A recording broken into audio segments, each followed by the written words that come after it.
Hello everyone, welcome to my channel UPSC aspirants. इस chapter के अंदर हम पढ़ने वाले हैं मोस्टली जो भी पार्टीशन हुआ था बंगाल का उसके बारे में, ठीक है। और लखनऊ पैक्ट थी, मुस्लिम लीग था, इन सब के बारे में इस चैप्टर के अंदर हम पढ़ने वाले हैं। बेसिकली क्या है ना, ये चैप्टर होने वाला है थोड़ा सा लेंथी, और इस वजह से मैंने इस पूरे चैप्टर को 3 पार्ट्स के अंदर डिवाइड कर दिया। तो इसकी 3 सेपरेट वीडियोज़ आने वाली हैं, ठीक है, इंक्लूडिंग दिस। तो चैप्टर नंबर है 12 और चैप्टर का नाम है नेशनलिस्ट मूवमेंट 1905 से 1918 की। और बेसिकली चैप्टर कहाँ से, कौन सी बुक से लिया गया है? History of modern India by Bipin Chandra. तो चलिए स्टार्ट करते हैं। The Indian national movement even in its early days had increasingly made a large number of people conscious of the evils of foreign domination and the need of foster patriotism. तो इस line में क्या कहा गया है ना, जो Indian national movement थी उस टाइम पे, जो राष्ट्रवाद की भावना थी या फिर राष्ट्रवाद की मूवमेंट थी, लोगों के अंदर एकजुट होने की, अभी क्या था ना, सेल्फ कॉन्फिडेंस बढ़ने लग गया था कि हाँ, हम अंग्रेज़ों को यहाँ से भगा सकते हैं। और ये पॉसिबल हुआ केवल इंडियन नेशनल मूवमेंट की वजह से, ठीक है। इन्होंने बता दिया, इसकी वजह से लोगों के अंदर, पीपल्स के अंदर ये समझ आने लगी कि जो ये अंग्रेज़ है ना, ये कितने इविल्स हैं। इनका जो काम है, जो इनकी सोच है, जो भी इनकी पॉलिसीज़ हैं, वो सिर्फ़ और सिर्फ किस वास्ते हैं? अपना काम करने के लिए, अपने देश के वास्ते ये यहाँ पे कर रहे हैं, ना कि हमारे लिए, ठीक है। तो इनको भगाने के लिए सबसे बड़ी बात क्या है? हमको अपने अंदर क्या, पेट्रियोटिज्म की भावना जगानी पड़ेगी, देशभक्ति की भावना जगानी पड़ेगी। Recognition of the true nature of British rule. अब जो ब्रिटिश रूल था ना, उसका असली चेहरा क्या था, उसका क्या नेचर था, उस चीज़ के बारे में अब यहाँ पे पढ़ने वाले हैं। The nationalist writer and agitators blame the British rule for the poverty of people.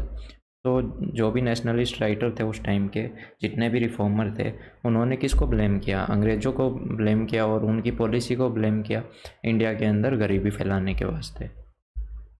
Politically conscious Indians were convinced that the purpose of British rule was to exploit India economically, that is to enrich England at the cost of India। तो वही बात है कि भाई इन्होंने भारत के अंदर rule करना क्यों स्टार्ट किया था, क्या मेन पर्पज़ था इनका?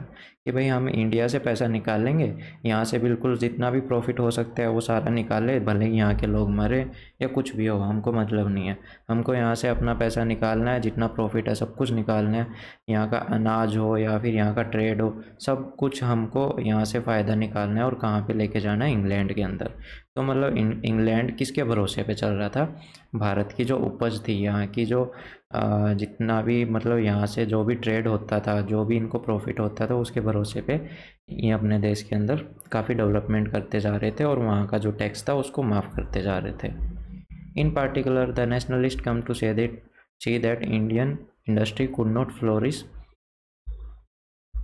Flourish except under an Indian government which could protect and promote them.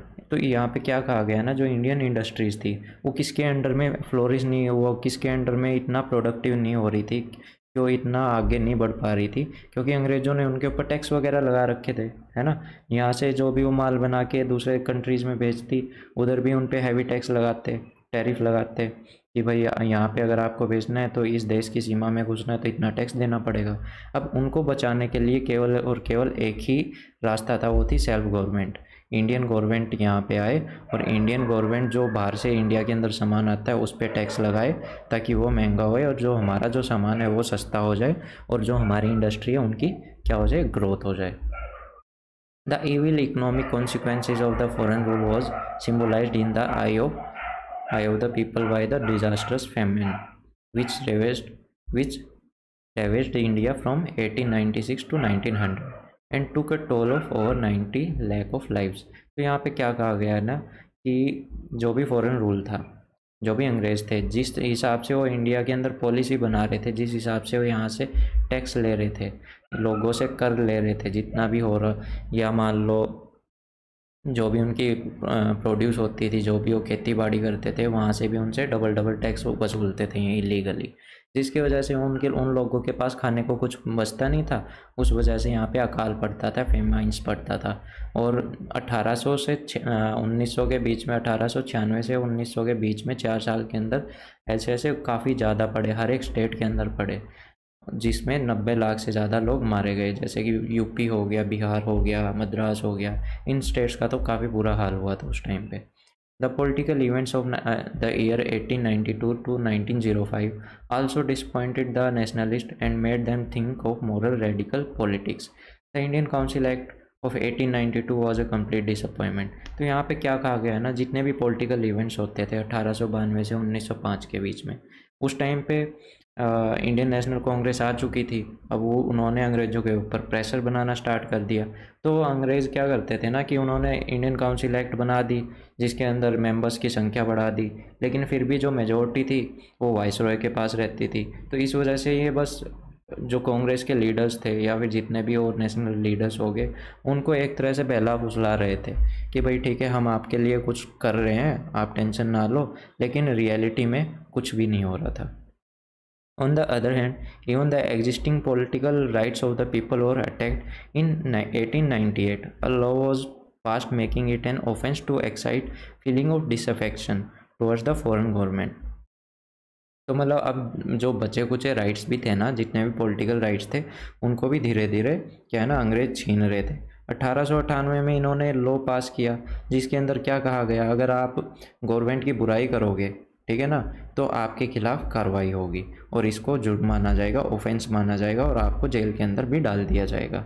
1899 के अंदर इन्होंने जो इंडियन मेंबर्स थे कलकत्ता कॉरपोरेशन के, उनकी संख्या भी घटा दी, क्योंकि जैसे जैसे लोग इंडियंस मेंबर की उनके अंदर बढ़ोतरी होगी, तो अपने तरीके से अपने देश के हिसाब से या फिर अपने लोगों के फ़ायदे के हिसाब से काम करेंगे, ना कि इनकी वजह से। इन 1904 के अंदर इन्होंने इंडियन ऑफिशियल सीक्रेट एक्ट को पास कर दिया गया, जिसके अंदर क्या कहा गया था, जो फ्रीडम ऑफ प्रेस है ना, उसको रेस्ट्रिक्ट कर दिया। ठीक है, अब वो भी अंग्रेज़ों के ख़िलाफ़ कुछ इतना छाप नहीं सकते। अगर ऐसा उन्होंने किया तो उनके जो मालिक होते थे उनको अरेस्ट कर लिया जाएगा और उनके जो प्रेस थी उसको सीज कर लिया जाएगा और अंग्रेज़ उसको अपने साथ ले जाएंगे। द नाटू ब्रदर्स, ये दोनों ब्रदर्स थे जिनको 1897 के अंदर बिना किसी ट्रायल के, ठीक है, इनके ऊपर जितने भी चार्ज थे वो लगा दिए गए और उनको पब्लिक भी नहीं किया गया कि इनके ऊपर क्या क्या आरोप लगाए गए, किस वजह से इनको डिपोर्ट किया गया है या फिर इनको सज़ा दी गई है। और सेम साल, उसी सेम ईयर के अंदर, ठीक है, लोकमान्य जो तिलक थे, लोकमान्य तिलक, और जो उनका न्यूज़पेपर था उसको बैन कर दिया गया और लोकमान्य तिलक को सज़ा दे दी गई कि भाई आपने जो छापा है उससे जो अंग्रेजी गवर्नमेंट है उसका काफ़ी नुकसान हुआ है और ये ऑफेंस है, जैसे कि हमने पीछे पढ़ा ही था। तो उसके अकॉर्डिंग इनको सज़ा दे दी गई। Even socially and culturally the British rule was no longer progressive. अब जो ब्रिटिश रूल है ना, पहले लोग सोच रहे थे कि भाई हमको मॉडर्न एजुकेशन प्रोवाइड करेंगे, है ना, बेटर लाइवली कंडीशन प्रोवाइड करेंगे, वैसा कुछ हो नहीं रहा था। इवन ये प्रोग्रेसिव, ये आगे प्रोग्रेस इसमें कुछ दिख ही नहीं रही थी, ये बर्बाद करते जा रहे थे, इवन ये बिल्कुल पीछे धकेलते जा रहे थे। प्राइमरी और टेक्निकल जो एजुकेशन थी उस टाइम पे, उसमें भी कोई प्रोग्रेस खासा थी नहीं, क्योंकि ये कुछ भी उनके अंदर मतलब डेवलपमेंट करने का कुछ सोचते नहीं थे। कोई भी पैसा नहीं डालता था ताकि भाई एजुकेशन की क्वालिटी को भी सुधारा जा सके। तो ये एक तरह से लोगों को पिछड़ेपन में ज़्यादा ढकेलते जा रहे थे। At the same time, the officials were becoming suspicious of higher education and were even trying to discourage its spread in the country. वही बात है ना, अब जब जैसे जैसे इंसान पढ़ेगा लिखेगा तो वो आगे बढ़ेगा, उसके अंदर सोचने समझने की शक्ति आएगी कि भाई गलत कहाँ पे हो रहा है, मेरी सराउंडिंग में चल क्या रहा है। तो ये नहीं चाहते थे कि ऐसा हो, इस वजह से इन्होंने एजुकेशन को के ऊपर भी अपना कंट्रोल जमाने की कोशिश की कि ताकि लोग ज़्यादा से ज़्यादा संख्या में एजुकेट ना हो पाए और इनके खिलाफ ना सोच सके और ना इनके खिलाफ कुछ बोल सके। इस वास्ते इन्होंने इंडियन यूनिवर्सिटी एक्ट को पास किया गया 1904 के अंदर, जिस वजह से जितने भी यूनिवर्सिटीज़ थी ना, उनके अंदर इनका डायरेक्ट कंट्रोल रहने लग गया और वो चेक करते रहते कि भाई वहाँ पर कैसे क्या चीज़ें पढ़ाई जा रही है और क्या नहीं। Thus, an increasing number of Indians were getting convicted that self-government was the essential for the sake of economic, political, and cultural progress of the country. अब यहाँ पे क्या कहा गया है ना कि जितने भी इंडियंस थे अब उनको ये लगने लग गया था कि अगर हमको इनसे बचना है और हमको अगर अपनी डेवलपमेंट चाहिए तो हमको सबसे पहले किस चीज़ की ज़रूरत है, वो है सेल्फ गवर्नमेंट की, ताकि अपने देश की गवर्नमेंट हम खुद चलाएं, ना कि अंग्रेज़ चलाएं, अपने हिसाब से कानून बनाएं और अपने देश को आगे बढ़ाएं। ये इसी की वजह से जो भी हमारी इकनॉमी है वो सुधर सकती है, पॉलिटिकल राइट्स हमको मिल सकते हैं और जो भी कल्चरल प्रोग्रेस है इंडिया के अंदर वो बढ़ सकती है। और जितने भी जैसे भी ये अभी हम इनकी एंस्लेवमेंट की तरह रहते हैं ना, इनके नौकर जाकर बन के रहते हैं, उससे भी हमको छुटकारा मिल सकता है इंडियन पॉपुलेशन को। अब बात करते हैं growth of self respect and self confidence की, कि भाई 19वीं सदी के अंत तक आते आते जो इंडियन नेशनलिस्ट थे उस टाइम पे, उनके अंदर इतनी सेल्फ कॉन्फिडेंस तो आ गया कि हाँ, अगर हम एकजुट हो गए तो इन अंग्रेज़ों को यहाँ से भगा सकते हैं। Leaders like Tilak, Aurobindo Ghosh, Bipin Chandra Pal preached the message of self-respect and asked the nationalists to rely on the character and capacity of the Indian peoples। अब यहीं पे यही कह रहे हैं कि सब देश को एक साथ होना चाहिए और एक दूसरे की रिस्पेक्ट करनी चाहिए। इन्हीं चीज़ों की वजह से हम इस देश को आगे बढ़ा सकते हैं और अंग्रेज़ों से छुटकारा दिला सकते हैं। No longer should be the nationalist cause rely on the fewer upper caste educated Indians, instead political consciousness of the masses was to be aroused। यहाँ पे क्या बोला गया है ना कि जो भी नेशनलिस्ट आइडिया है वो केवल अपर क्लास जो जितने भी एजुकेटेड इंडियंस हैं उन्हीं तक सीमित नहीं रहना चाहिए। अगर हमको यहाँ से फ्रीडम चाहिए तो जितने भी जो भी पॉलिटिकल समझ है ना, उसको कहाँ तक पहुँचाना है। जितने भी मासीज है, जो गाँव में लोग रहते हैं, हर एक इंसान के पास ये चीज़ें पता होनी चाहिए कि उनके राइट्स क्या हैं, उनको कैसे आगे बढ़ना चाहिए, क्या उनके साथ गलत हो रहा है। अगर जैसे जैसे उन लोगों को ये पता चलता जाएगा, सब इकट्ठा होते जाएंगे और बेटर रहेगा फ्रीडम को गेन करने में। यही बात इस लाइन के अंदर बोली गई है। Growth of education and unemployment. By the close of 19th century, the number of educated Indians had increased. Large number of them worked in the administration on the extremely low salaries, while many of others increasingly face unemployment। अब क्या है ना, धीरे धीरे जो 19वीं सदी के अंत तक आते आते काफ़ी लोग एजुकेटेड होने लग गए, ठीक है, अपना कॉलेज वगैरह पास आउट होने लग गए थे। अब उनको पास आउट होने के बाद क्या चाहिए, नौकरियां चाहिए। अब उनमें से कुछ तो लोग एडमिनिस्ट्रेशन अंग्रेज़ों के नीचे ही नौकरियां कर रहे थे काफ़ी लो सैलरी के अंदर, और उनमें बहुत से ज़्यादा को नौकरियां मिल नहीं रही थी, तो वो अनएम्प्लॉयमेंट की तरफ भागे जा रहे थे। और रीज़न इसका सबसे बड़ा ये था कि अंग्रेज़ जितनी भी हायर पोस्ट रहती थी उनको अपने कब्जे में रहते थे, इंडियंस को अलाउ नहीं करते थे वहाँ पे बैठने का। The large number of educated Indians, the larger was the area of influence of Western idea of democracy, nationalism and radicalism। तो यहाँ पे क्या कहा गया है, जितने ज़्यादा इंडियंस एजुकेट होते जा रहे थे उतना ही ज़्यादा उनके अंदर किस चीज़ का इन्फ्लुएंस दिखने लग गया था, वेस्टर्न आइडियाज़ का। अब उनको पता था कि दूसरे देशों में क्या हो रहा है और वहाँ के लोगों ने इनसे अंग्रेज़ों से कैसे छुटकारा पाया, और हमको आगे अगर देश को इनसे मतलब बचाना है तो हमको किस तरह से किस वे में आगे बढ़ना चाहिए। The educated Indians become the best propagator and followers of militant nationalism।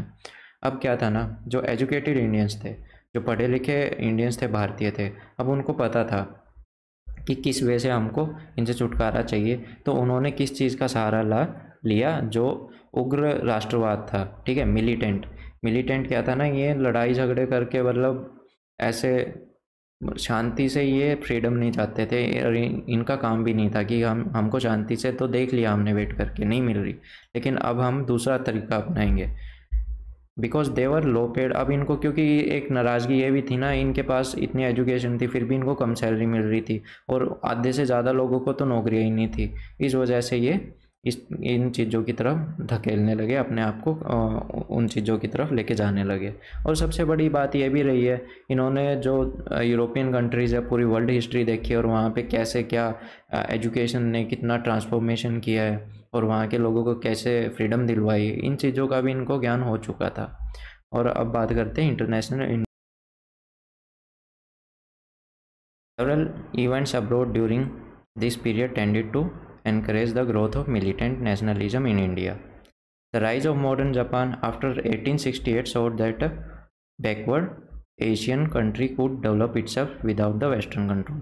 अब क्या था ना, जब मॉडर्न एजुकेशन देशों के अंदर डेवलपमेंट होने लग गया उस चीज़ को अपनाने लगे, जैसे कि जापान था, जापान के अंदर 1868 के बाद में काफ़ी डेवलपमेंट हुई है।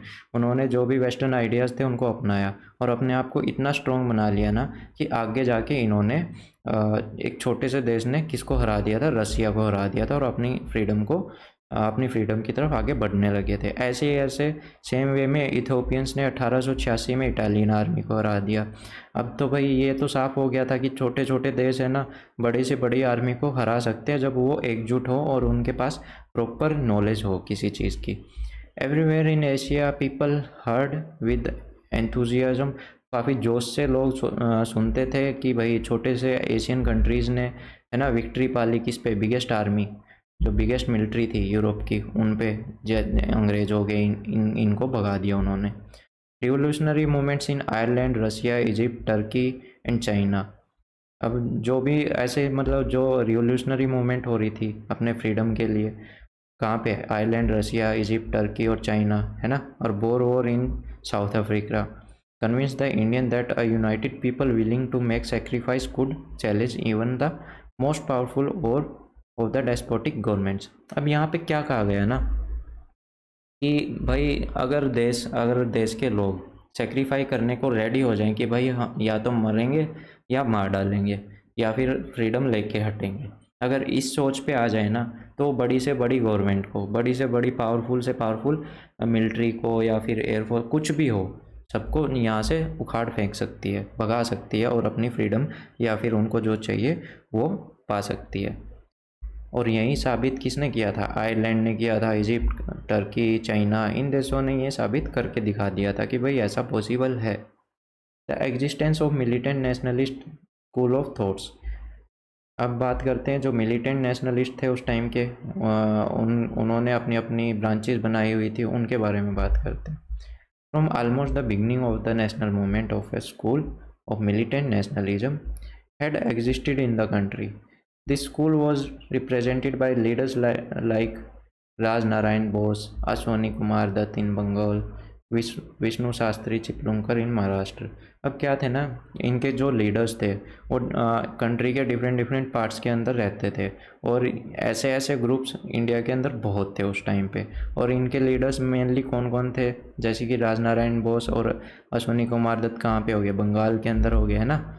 और विष्णु शास्त्री चिपलुंकर ये कहाँ से बिलोंग करते थे, मतलब ये कहाँ से ऑपरेट कर रहे थे, महाराष्ट्र से ऑपरेट कर रहे थे। अब सबसे बात करते हैं सबसे मोस्ट अंडरस्टैंडिंग या फिर outstanding representative of this school was बाल गंगाधर तिलक। और इनको क्या पॉपुलरली इनका क्या नाम था, मतलब लोग किस नाम से इनको ज़्यादा जानते थे, वो था लोकमान्य तिलक। इनका जन्म हुआ था 1856 के अंदर। From the day of his graduation from Bombay university से इन्होंने ग्रेजुएशन की थी और इन्होंने पूरी अपनी लाइफ है ना किसके लिए डिवोट कर दी, किसको समर्पण कर दी, अपने देश को समर्पण कर दी। He help to found during the 1880s the new English school which later become Fergusson College. अब इन्होंने 1880 के अंदर एक न्यू इंग्लिश स्कूल नाम से स्कूल की स्थापना की थी, जिसको बाद में फर्ग्यूसन कॉलेज के रूप में वो निकल के आया। और न्यूज़पेपर इन्होंने लागू किए थे, स्टार्ट किए थे, कौन से, मराठा जो कि इंग्लिश में आता था और केसरी जो कि मराठी लैंग्वेज में आता था।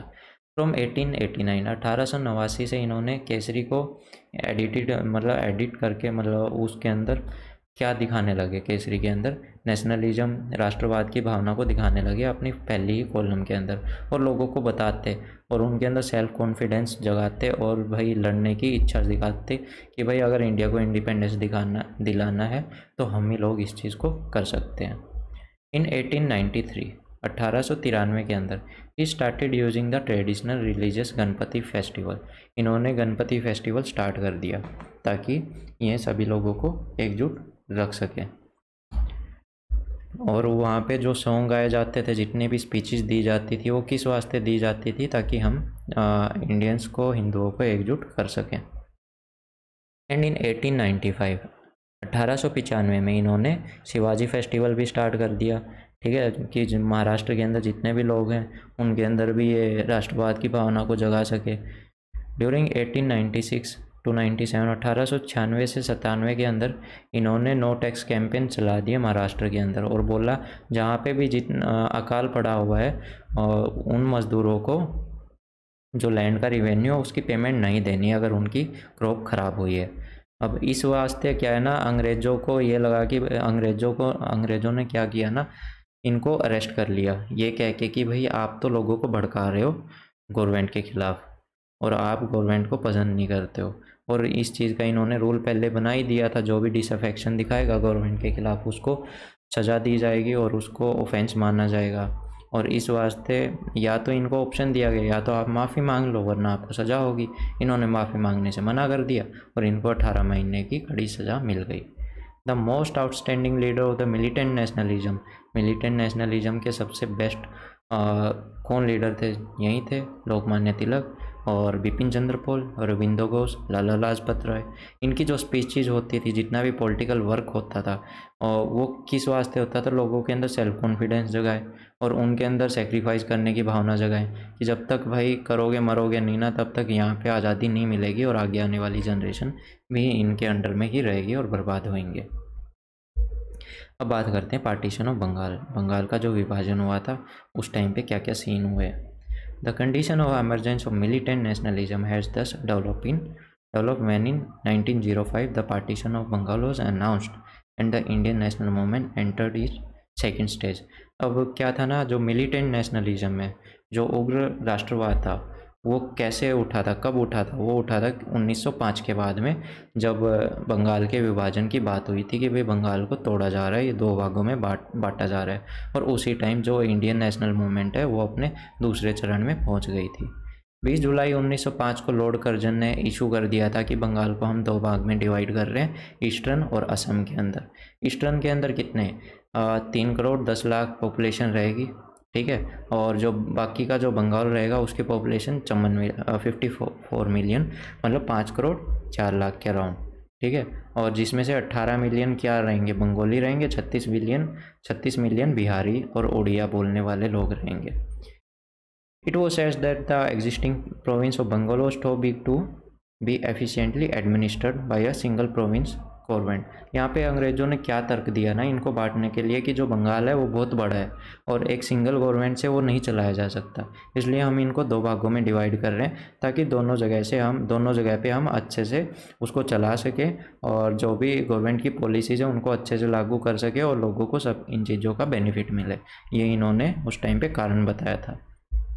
लेकिन जो इंडियन नेशनल कांग्रेस थी, जितने भी नेशनलिस्ट थे, बंगाल के हो गए वो चाहे कहीं के भी हो गए, उनको पता था कि इसका रीज़न क्या है। ये लोगों को बांटने की कोशिश कर रहे थे क्योंकि अभी लोग जुड़ना स्टार्ट हुए थे और इस चीज़ का सब ने विरोध किया, चाहे वो ज़मींदार हो, मर्चेंट हो, लॉयर हो या स्टूडेंट हो, ठीक है ना। सब ने इस चीज़ का बहिष्कार किया कि पार्टीशन नहीं होना चाहिए, बंटवारा नहीं होना चाहिए।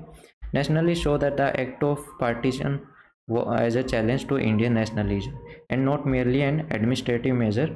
They showed that it was a deliberate attempt to divide the Bengalis territorially and on religious ground, ठीक है। अब क्या था ना, इनको पता था कि ये कर क्या रहे हैं, अंग्रेज़ क्या कर रहे थे, वही डिवाइड एंड रूल वाला सीन कर रहे थे। अब इन्होंने क्या किया ना, जो बंगाली बोलने वाले या फिर जो हिंदूज़ थे उनको अलग पार्ट में डिवाइड कर दिया गया, ठीक है। वेस्टर्न पार्ट के अंदर हिंदुओं को डिवाइड कर दिया और ईस्टर्न पार्ट के अंदर मुस्लिम्स को डिवाइड कर दिया गया। मुस्लिम्स को जाके ये कहा कि भाई हिंदू आपको बढ़ने नहीं दे रहे थे, आगे आपके अंदर डेवलपमेंट नहीं होने दे रहे, आपको एजुकेशन नहीं प्रोवाइड करने दे रहे थे, इसलिए हमने ना उनको आपसे अलग कर दिया ताकि अब आप डोमिनेट करो उनके ऊपर, ताकि आप जैसे मुगल्स के टाइम पे आप पूरे देश पे राज करते थे ना, वही वाली शाख आपकी वापस आ सके, इसलिए हमने आप लोगों को उनसे अलग किया है। और हिंदुओं को जाके भी ये उल्टा बोलते थे, मतलब आपस में भड़का रहे थे ये। अब फिर चला एंटी पार्टीशन मूवमेंट कि भाई इस पार्टीशन को रोकने के लिए लोगों ने अपने अपने मूवमेंट चलाए, जिसमें सबसे बड़ा तो यही था, मतलब उस टाइम के लीडर कौन थे इस चीज़ को स्टार्ट करने वाले इनिशियल स्टेज में, सुरेंद्र नाथ बनर्जी हो गया, कृष्ण कुमार दत्त हो गया, और ये सब कौन थे, मिलिटेंट रिवोल्यूशनरी नेशनलिस्ट थे, ठीक है ना। In fact both the moderate and the militant nationalist cooperated with one another during the course of the movement। जितने भी मॉडरेट थे जो रूल्स के हिसाब से चलते थे और जो मिलिटेंट थे जो भाई एट ए पॉइंट की सिचुएशन देख के वो किसी का वेट नहीं करते थे, वो डायरेक्ट अपना डिसीजन लेते थे और उसी के बेस पे चलते थे। वो पिटिशंस वगैरह या फिर सत्याग्रह करके इन चीज़ों में बिलीव नहीं करते थे ये। लेकिन फिर भी उस टाइम पे इन दोनों नेशनलिस्ट ने मिलके एक दूसरे के साथ कोऑपरेट करके एंटी पार्टीशन मूवमेंट को आगे बढ़ाया। इसको शुरुआत किया गया कब? 7 अगस्त 1905 के दौरान। उस टाइम पे एक पूरी on the day a massive demonstration against the partition was organised in town hall in Kolkata. Kolkata के जो टाउन हॉल था उसके अंदर सब लोगों ने मिलके क्या डिसाइड किया ना कि भाई आगे की रणनीति क्या होनी चाहिए, किस तरह से हमको इसको रोकना है। और जो पार्टीशन था वो कब इफ़ेक्ट होना था? 16 अक्टूबर 1905 को पार्टीशन स्टार्ट हो जाना था, बांट दिया जाना था।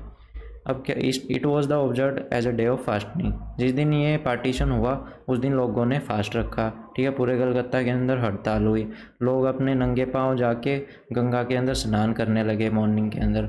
रविंद्रनाथ टैगोर ने उस टाइम पे नेशनल सॉन्ग कंपोज किया जिसका नाम था अमर सोनार बंगला फॉर द ओकेजन। और जो पूरे उस टाइम की जो भी जितने भी लोग थे उसको गाने लग गया, वो फेमस होने लग गया। और यही नेशनल एंथम बना किसका? बंगाल का। कब बना?